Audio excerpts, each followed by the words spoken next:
Alors aujourd'hui, on va parler d'hypercompétitivité sur le marché du e-commerce. Et pour en parler, j'ai le plaisir d'accueillir Thibaut Mola du Jourdain, qui est donc directeur des opérations chez Alltrix.com et qui gère la supply chain, les achats et le customer service.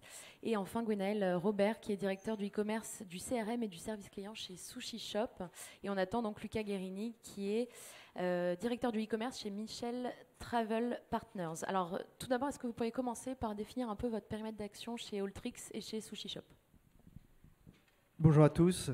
D'abord quelques mots sur alltrix.com. On est un site de e-commerce, un pure player qui a été créé en 2008 et on est spécialiste de la vente de vélos et de pièces en ligne.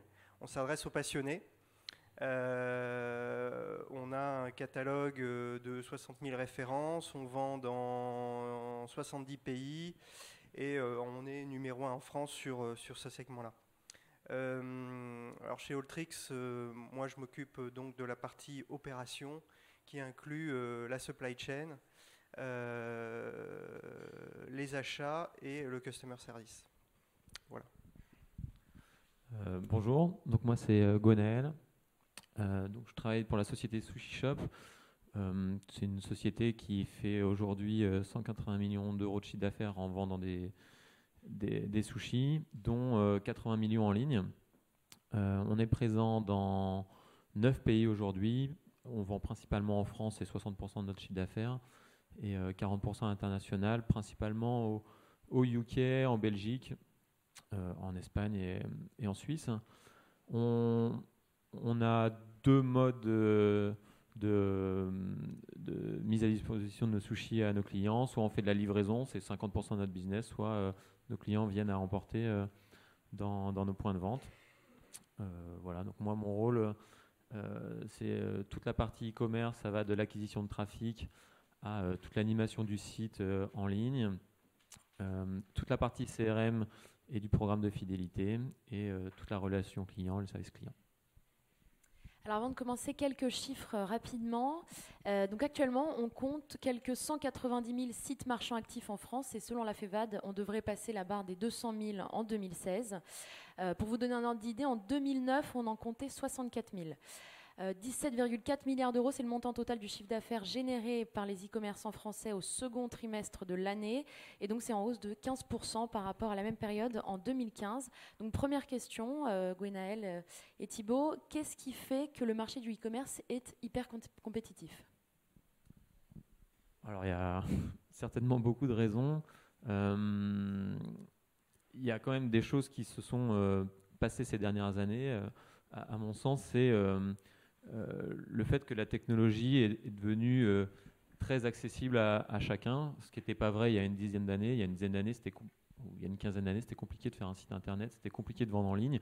Et en plus, les clients n'étaient pas forcément présents. Aujourd'hui, c'est très facile de lancer un site e-commerçant. C'est très facile d'offrir une expérience qui soit de qualité en ligne.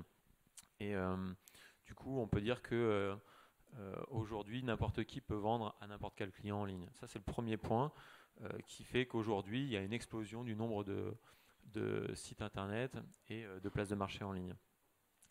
Le deuxième point, c'est les clients. C'est aujourd'hui, je crois que les derniers chiffres montrent que c'est 80% des gens ont déjà commandé, en France en tout cas, ont déjà commandé sur Internet. Donc en fait, les clients sont là et sont de plus en plus là. Quand on se rend compte que quand on commence à commander en ligne, en fait, on finit par acheter de plus en plus en ligne.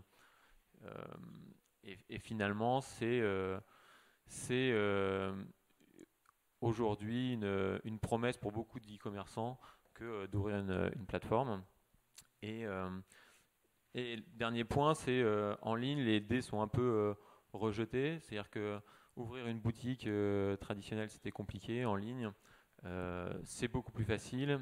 Et les écarts du X et les écarts qu'il peut y avoir entre une petite marque et une grande marque se retrouvent réduits par finalement une technologie qui est accessible presque à tout le monde. Thibaut ? Oui, alors pour compléter ce que disait Gwenaël, effectivement, il y a eu des progrès technologiques qui ont permis la création très facile de sites. On peut tous créer un site en quelques heures. Et puis, et ça c'est plus récent, la multiplication des marketplaces. Donc il y a les marketplaces historiques, on connaît tous, Amazon, Cdiscount, mais on voit qu'il y a de plus en plus de marketplaces verticales dans l'univers du sport, du bricolage, de la nourriture, etc. Donc ça introduit beaucoup de compétitivité. Et une deuxième chose, et c'est tout ce qui est les progrès technologiques sur tout ce qui est pricing automation. Donc il y a beaucoup d'outils aujourd'hui qui permettent de faire de la veille concurrentielle de manière automatisée et d'avoir des algorithmes d'alignement de prix. Donc ces deux effets mis bout à bout font que effectivement la compétition est toujours plus forte et les prix vont toujours vers le bas. Voilà. Alors justement, face à toute cette compétition, les e-commerçants ont tendance parfois à faire une course effrénée au prix le plus bas. Certains secteurs n'ont pas le choix, mais pour les autres, est-ce que c'est la bonne solution ? Alors, bon, je vais répondre par non. Je crois que la première chose, c'est d'être bon sur les basiques. Et les basiques, c'est la sélection, le prix, et convenience, c'est le service. Donc le service, c'est opérationnellement, c'est être très bon du premier clic sur le site jusqu'à la livraison du colis chez le client. Donc c'est être parfait sur cet aspect-là, c'est être parfait et rapide. C'est-à-dire qu'aujourd'hui, ça ne suffit pas d'être bon, il faut être aussi rapide. Amazon lance de nouveaux standards. Et je pense que Gonel va en parler tout à l'heure, mais Prime a été lancé, c'est une livraison en 2 heures ou en 1 heure. Donc il faut être bon sur la qualité et la rapidité. Ensuite, le prix. Alors évidemment, on peut pas laisser ses propres prix décrocher du marché, il faut suivre le marché.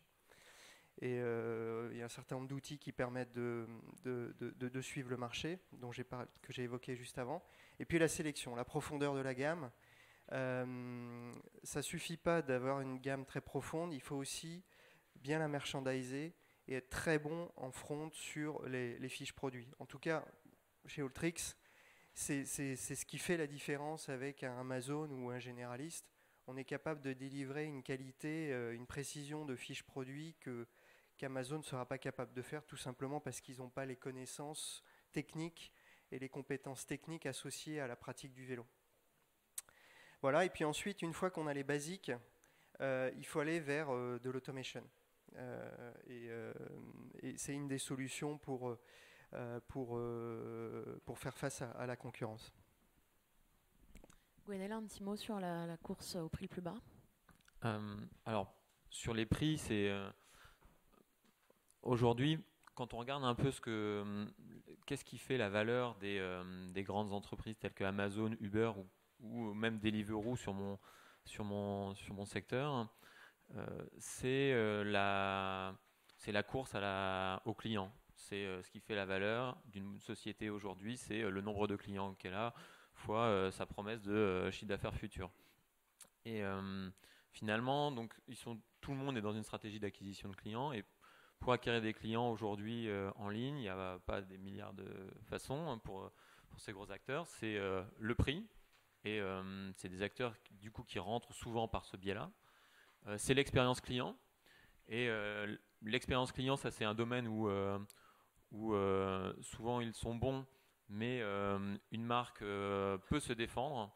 Et en l'occurrence chez Sushi Shop, on essaie de se défendre sur ce créneau-là de l'expérience client en ligne parce que on maîtrise nos produits, on maîtrise nos visuels, on maîtrise notre marque et on essaye d'offrir une expérience en ligne qui soit un peu plus sur l'émotion que ne peut l'être une marketplace traditionnelle.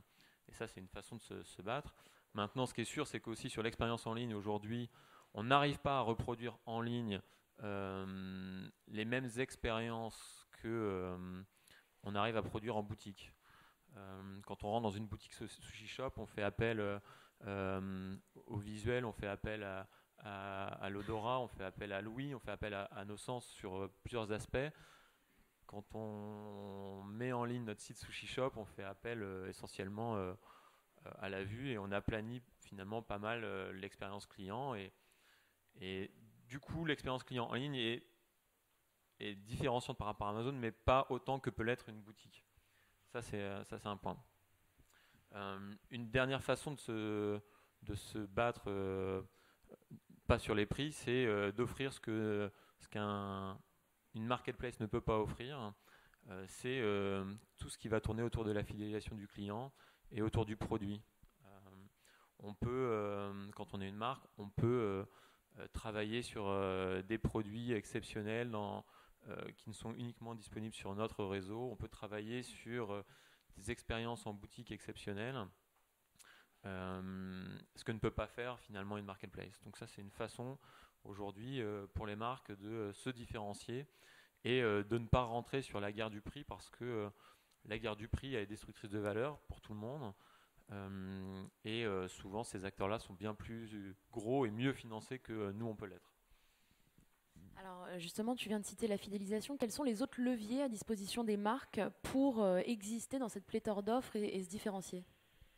Alors, la fidélisation est un vrai sujet. Pour Sushi Shop, on a la force, pour une marque, de maîtriser nos produits et de maîtriser la façon de les distribuer. Donc, on doit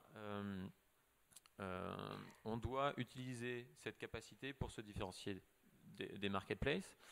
Une autre façon de se différencier, c'est de maîtriser la chaîne de production et de livraison de bout en bout. Aujourd'hui, les points de contact qu'on a avec nos clients sont un, en ligne, quand il arrive sur notre site, et deux, quand on remet le produit à la livraison. Un Amazon qui ne maîtrise pas sa chaîne de livraison, parce qu'il va passer par un prestataire de livraison, finalement ne peut maîtriser que son point de contact en ligne. Sushi Shop a traditionnellement et continue de croire qu'on doit maîtriser la chaîne de valeur de bout en bout. Donc on internalise notre livraison, on internalise notre production, on internalise notre expérience client de manière générale, afin de maîtriser opérationnellement parfaitement chacune des étapes. Ce qui nous permet demain d'avoir des process jusqu'à nos livreurs, et une certaine façon de parler aux clients et une certaine façon d'échanger à nos clients qu'un Amazon ne peut pas faire avec ses livreurs. Ça, c'est une autre façon de se battre. Thibaut, les différents leviers ? Oui, effectivement, si on se bat que sur le prix, on est mort. En tout cas, les grandes enseignes auront toujours le dernier mot. Donc ce qu'on essaie de faire chez Alltrix, on est un business de passionnés, c'est de parler avec nos émotions et parler au cœur des gens plutôt qu'avec la tête. Et donc on essaie de proposer une expérience immersive sur notre site. Je cite cet exemple parce que pour nous c'est une référence, un site comme Backcountry où vous allez vous retrouver dans un univers plus que dans un rayon de supermarché. Donc je crois que c'est déjà ça, c'est proposer quelque chose de différent et qui procure de l'émotion. La deuxième chose, c'est qu'on va animer une communauté. C'est fondamental pour nous de travailler la communauté, de la faire vivre à travers déjà nos comptes Instagram, Facebook, tous les réseaux sociaux. Donc on a 2 personnes qui s'occupent à temps plein d'animer cette communauté. On travaille beaucoup le chat, et le chat, le C2C, c'est-à-dire nos meilleurs clients sont nos ambassadeurs et ils vont répondre à d'autres clients. Et ça garantit une conversion qui est 3 fois supérieure et des paniers qui sont 30% supérieurs lorsqu'un achat fait l'objet d'une conversation entre un client et un autre. Donc on anime beaucoup cette communauté. On essaie aussi, pour jouer sur les émotions, d'organiser des jeux, mais les sportifs qui sont nos clients sont des gens qui aiment bien jouer. Et on fait gagner des paniers via du promo gaming. Donc ça marche aussi assez bien. Donc ça, c'est la première chose pour se différencier, parler avec ses émotions. La deuxième chose, c'est proposer des services que les autres ne font pas. Autre exemple, mais qui est un peu spécifique au monde du vélo, c'est qu'on est capable de livrer un vélo prêt à l'emploi. En général, nos concurrents qui livrent, il faut donner un coup de clé, remettre le guidon en position, monter les pédales. Les vélos livrés en France, en général, ils sont montés à 80%. Donc on est capable de livrer un vélo entièrement monté avec une étiquette, avec le nom du monteur, les opérations qui ont été faites. Donc il y a un vrai facteur de différenciation sur cet aspect-là. Ensuite, je ne l'ai pas précisé tout à l'heure, mais on est multicanal, on a 2 boutiques. Et on a 2 boutiques en propre et un réseau de boutiques partenaires. Donc ça aussi, c'est un élément différenciateur. Notre réseau de boutiques partenaires est capable d'être notre relais sur le terrain partout en France. Donc si je dois retenir 2-3 idées, c'est parler avec le cœur et proposer des services que personne d'autre ne propose. Et il ne faut pas avoir peur d'essayer des choses que personne n'a fait. Voilà. Et si je peux compléter, il y a un autre point où je voulais rentrer un peu dans le détail, c'est sur le respect de la promesse. Et quand je parle d'excellence opérationnelle, c'est quand on promet quelque chose au client, on se doit de respecter ce qu'on a dit. Et dans le monde du food, c'est particulièrement vrai parce que, vous savez, vous avez peut-être fait déjà l'expérience de commander en ligne sur Deliveroo ou sur Sushi Shop. Quand on commence à commander, en fait, on a déjà faim, c'est physique, c'est un besoin vital, et on rentre un peu dans un money time. Entre le moment où on a passé la commande et le moment où le livreur va arriver, chaque minute de compte, et surtout chaque minute de retard devient une souffrance physique. Et ça, nos clients, ils nous le disent très vite. Au bout d'1 minute de retard, on a des mails d'insultes, voilà, ça va très très vite. Donc l'excellence opérationnelle, c'est vraiment quelque chose de primordial. Et donc chez Sushi Shop, ce qu'on a lancé comme projet, c'est tout un projet autour de la transparence client en amont de la commande. C'est-à-dire qu'au moment où je prends la commande, je suis capable d'annoncer un créneau de 10 minutes, un intervalle de 10 minutes sur lequel on va livrer la commande. Et c'est important de le respecter. Et alors, dans le monde du food, 10 minutes, ça vous paraît peut-être faible, mais en fait, c'est déjà grand. On livre en 45 minutes. Mais ce qui est surtout important, c'est que aujourd'hui, on a un outil de production, donc nos shops qui ont certaines limites. Et il se trouve que parfois, on est dans des rushs qui nous amènent à livrer non pas en 40 minutes, mais en 50, parfois 1 heure, parfois 1h10. Ce qui est important, c'est de ne pas promettre aux clients qu'on va livrer en 1h10, de lui dire en ligne qu'on va livrer en 45 minutes. Donc aujourd'hui, on a mis en place un algorithme qui tourne toutes les 2 minutes, concrètement, qui permet d'annoncer aux clients et d'anticiper en combien de temps on va le livrer. Ce qui fait que on est capable d'anticiper en amont la promesse client et ensuite de le respecter. Et il ne faut pas juste essayer de le respecter, c'est-à-dire qu'à un moment donné, quand on sait qu'on va être en retard, quand on sait qu'on va avoir 2 minutes, 3 minutes, 5 minutes, 20 minutes de retard, parce que ça arrive, on a tous opérationnellement des problèmes parfois, nous on pense qu'il faut être dans l'anticipation de la relation client, parce que le client il va constater de toute façon qu'on est en retard, ça ne sert à rien d'essayer de faire comme si on avait bien fait notre job. Non, on a 5 minutes de retard. Donc aujourd'hui, on a une démarche service client qui fait que, on prévient nos clients du retard, et 2, on est même dans une logique de dédommagement. C'est-à-dire qu'on n'a pas respecté le contrat qu'on s'était fixé immédiatement, alors on va vous dédommager d'un certain montant ou d'un certain avoir produit. En tout cas, on va anticiper la plainte du client, parce que ça fait partie du contrat de confiance qu'on passe avec nos clients.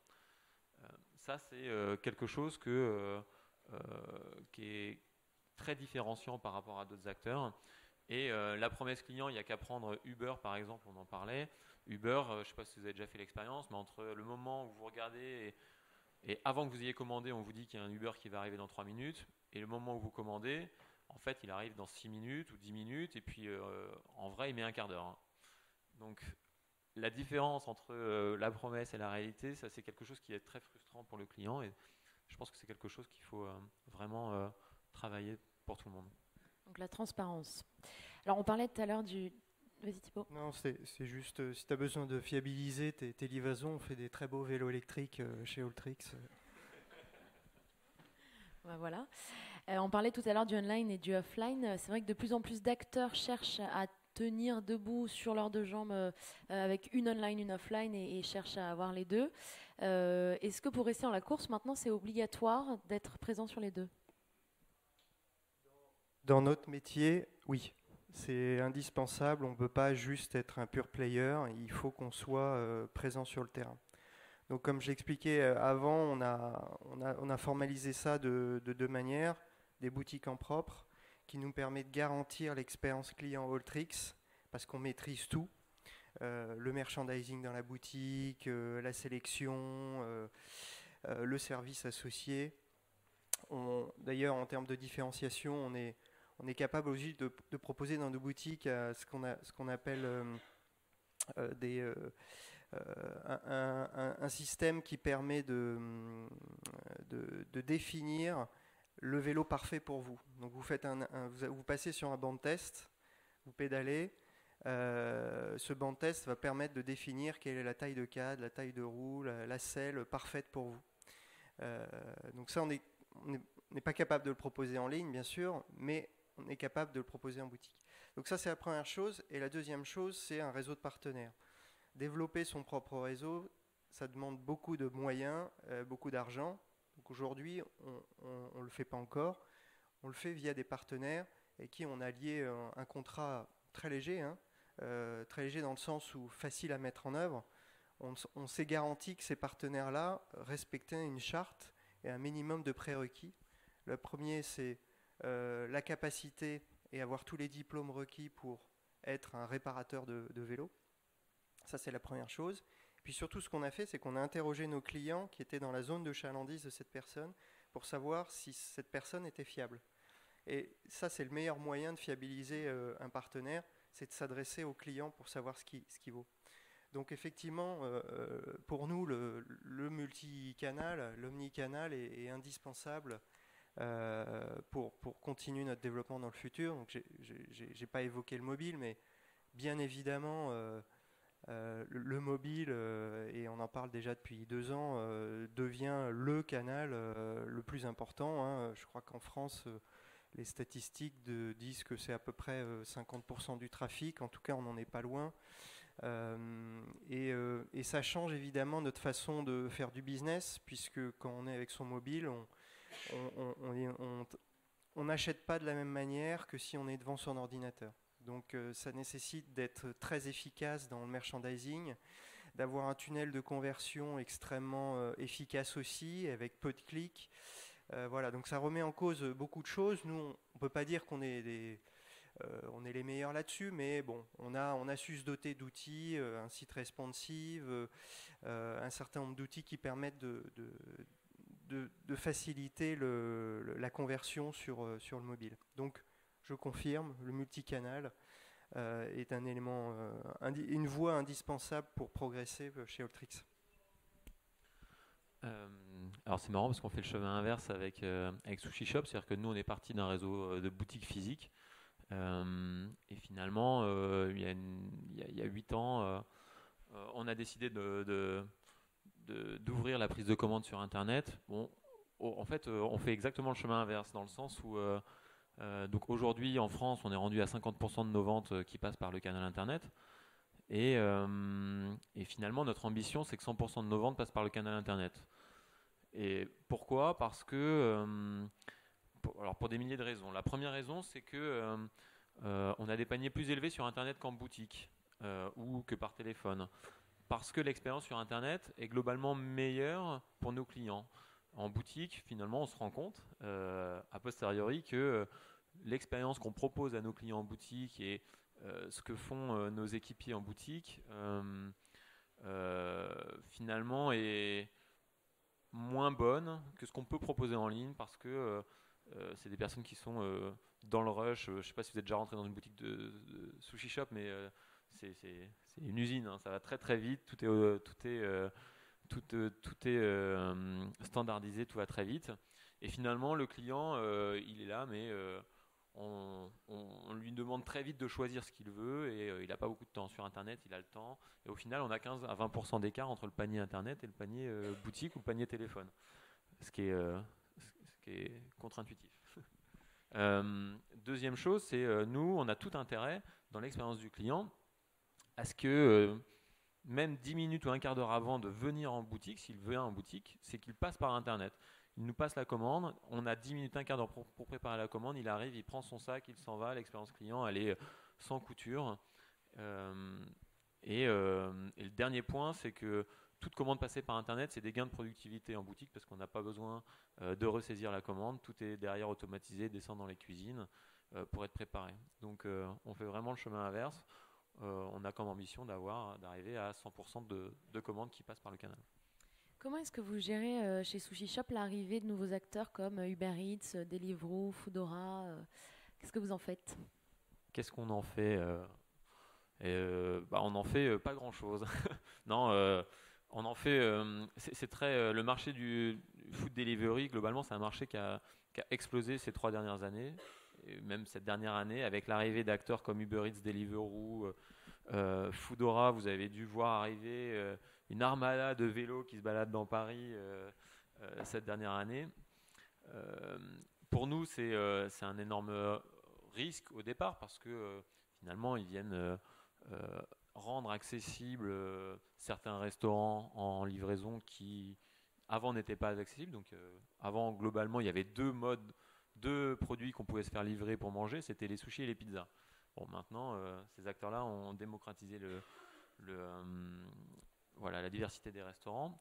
Mais nous, on voit ça comme une opportunité parce qu'on se rend compte que depuis 1 an ou 2, le marché global de la livraison de food a explosé en France et particulièrement à Paris. Et on est convaincu que, parce qu'on l'a vu dans d'autres secteurs, on l'a vu avec Uber, on l'a vu avec Amazon, on est convaincu que ce sont des acteurs pérennes. Alors quand je dis pérennes, je prends des pincettes parce que Take It Easy, qui a été créé il y a 2 ans, a fermé boutique cet été. Mais je suis convaincu de tous ces acteurs-là, Uber Eats, Deliveroo, Foodora ou même Amazon qui va se lancer aussi sur ce secteur-là. De ces acteurs-là, il en restera 1 ou 2. Et donc finalement, nous on pense qu'il ne faut pas nier cette croissance-là, il ne faut pas nier l'arrivée de ces acteurs-là, mais plutôt accompagner leur croissance et plutôt profiter de leur croissance. Et maîtriser la façon dont on peut travailler avec ces gens-là et maîtriser un éventuel changement de modèle pour nous. Donc on a décidé en tout cas pour certains, de mettre notre offre de sushi chez ces acteurs-là. Comme vous pourriez décider d'aller mettre votre offre sur Amazon en marketplace. On l'a fait. Aujourd'hui, ça représente un pourcentage assez faible de nos ventes, mais ça nous permet de tester un nouveau modèle de livraison de sushi avec ce type de partenaire. C'est pas exactement vers quoi on veut aller. C'est pas la meilleure expérience client qu'on veut proposer, mais si ces acteurs-là sont amenés à grossir, il faut que tout de suite on intègre les contraintes opérationnelles et financières que ça implique. Donc on préfère maintenant essayer de travailler avec eux et de voir comment on peut maîtriser notre partenariat avec eux, plutôt que de le subir dans 3 ans quand ils nous diront bon bah c'est facile, maintenant si vous voulez que Sushi Shop soit dans notre offre, c'est tel pourcentage et puis c'est comme ça que ça marche et voilà. C'est un peu plus compliqué d'arriver après. C'est plutôt une opportunité pour Alltrix du coup, la prolifération de livreurs à vélo? Alors, oui, c'est une opportunité pour notre business B2B, tout à fait, puisque le marché du vélo est en pleine croissance. Pardon. Il croît en France de 8% par an et sur le marché du vélo de ville, c'est 15%. Donc, c'est vraiment des marchés qui ont une très belle croissance. Non, ça fait déjà plusieurs années qu'on veut proposer à nos clients d'être livrés par un cycliste, un passionné. Il aime bien être livré par quelqu'un qui pratique le même sport que lui. En tout cas, en termes d'expérience, on trouvait ça assez sympa. Bon, on fait face à une difficulté, c'est que aujourd'hui, on intègre tous les métiers de l'entreprise au sein d'Alltrix, et en particulier la supply chain. On l'a fait nous-mêmes et on est basé en province. Donc Voilà, ça nécessite évidemment des schémas de flux un petit peu compliqués, une opération économique qui doit s'équilibrer. On n'a pas encore trouvé la solution, mais faire le dernier kilomètre par un cycliste, ça fait beaucoup de sens et je pense qu'on va trouver la solution économique très, très prochainement. Ouais. Alors, on va parler un petit peu de la méthode agile. Est-ce que vous l'utilisez et quels sont les good practices à savoir la concernant? Alors effectivement, le dev, c'est le nerf de la guerre dans nos métiers. Et c'est en général ce qui fait que vous progressez vite ou moins vite. Alors il y a plusieurs solutions. Si vous voulez aller vite, vous ne développez pas, vous externalisez la fonction et vous allez acheter en mode SaaS la fonction. Donc ça c'est la première solution. La deuxième solution, vous souhaitez être moins dépendant d'un prestataire extérieur et vous développez vous-même avec votre équipe. Et effectivement, les bonnes méthodes pour développer et mettre en production très rapidement, c'est de travailler en méthode agile, c'est-à-dire travailler par petits pas. La méthode des petits pas, c'est-à-dire que je découpe mon besoin fonctionnel en plus petits besoins fonctionnels qui peuvent être développés dans un slot d'une semaine.